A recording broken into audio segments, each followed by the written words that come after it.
सादर जय जिनेन्द्र। कौशल्या के राम में आप सभी का स्वागत है। चलिए आगे बढ़ते हैं राम कथा में। तो राम कथा में कई सारे ऐसे पात्र हैं जिन्होंने अपना सहभाग बड़ी अच्छे तरीके से राम कथा को पूरा करने के लिए दिया है। कहते हैं ना, नारायण यूं ही ईश्वर नहीं बन सकते, उन्हें ईश्वर बनने के लिए भी, उन्हें भगवान बनने के लिए भी कई लोगों की सहायता की आवश्यकता होती है।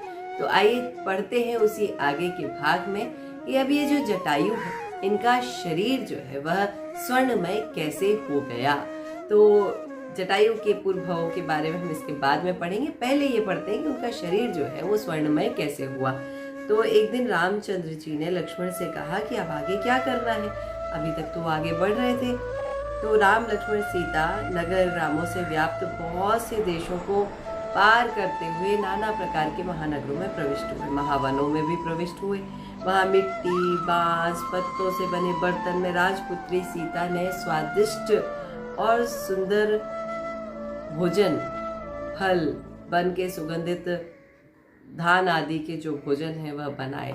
देखिए, हालांकि सीता जी जो है वह एक राजकुमारी है, वह एक बड़े कुल की रानी है, परंतु इस सब के बाद भी वह जानती है हर कला को। इसका अर्थ ये होता है कि जो राजकुमारियां थी या कितने भी बड़े घर की पुत्रियां होती थी, वह हर कला को जानती थी अपनी, जैसे कि पाक कला है या अन्य कलाएं, उन सभी में पारंगत होती थी। तो यहाँ सीता जी भी पाक कला में पारंगत थी, इसीलिए वह अपने पति को तथा अपने देवर को उस वन में भी स्वादिष्ट भोजन करा पा रही थी। तो भोजन बनाए तो सीता जी ने किसी एक दिन अतिथि प्रेक्षण के समय सहसा सामने से आते हुए सुगुप्ती और गुप्ती दो मुनिराज देखे। वे मति श्रुत अवधि तीनों ज्ञानों से सहित थे। उन्होंने 1 मास का उपवास किया था। दोनों मुनियों को देखकर राम और सीता ने दोनों ने साथ में मिलकर पड़गाहन किया और उनकी पारणा कराई। इसी के स्थान पर सघन महाव्रत का एक अग्रभाग में एक बड़ा सा गिद्ध पक्षी बैठा था। दोनों मुनिराजों को देखकर उसने अपने पूर्व भाव स्मृत किए और विचार करने लगा, मुझे अविवेकी को धिक्कार हो, इस कुयोनी में आकर मैं कैसी पाप चेष्टाओं के लिए लगा हुआ हूँ। मैं क्या उपाय कर सकता हूँ। मैंने मनुष्य भाव में करने योग्य तपस्या नहीं किया है कि मुझे मनुष्य भाव प्राप्त हो सके। इस प्रकार पूर्व भाव को प्राप्त पता किया, उसे समझ आया और उसे बहुत शौक हुआ कि मैं क्या कर रहा हूँ, किस स्थान पर हूँ।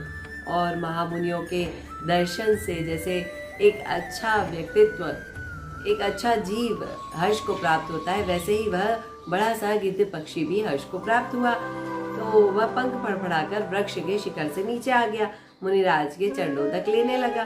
चरणोदक के प्रभाव से उसी समय उसका शरीर रत्न राशि जो है शरीर की, एक अलग तरह का तेज व्याप्त हो गया और उसके दोनों पंख स्वर्ण हो गए, सोने के हो गए।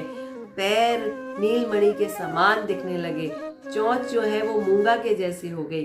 अपने आप को अन्य रूप में देखकर बहुत हर्षित हुआ और नृत्य करने लगा। मुनिराजों को विधि पूर्वक पारणा कराकर शिलातल पर वो बैठ गए। वह गिद्ध पक्षी भी उनके चरणों में बैठ गया। तब राम ने पूछा कि यह महा अपवित्र सब प्रकार के मांस खाने वाला यह गिद्ध पक्षी आपके चरणों में कैसे बैठ गया, अत्यंत शांत कैसे हो गया।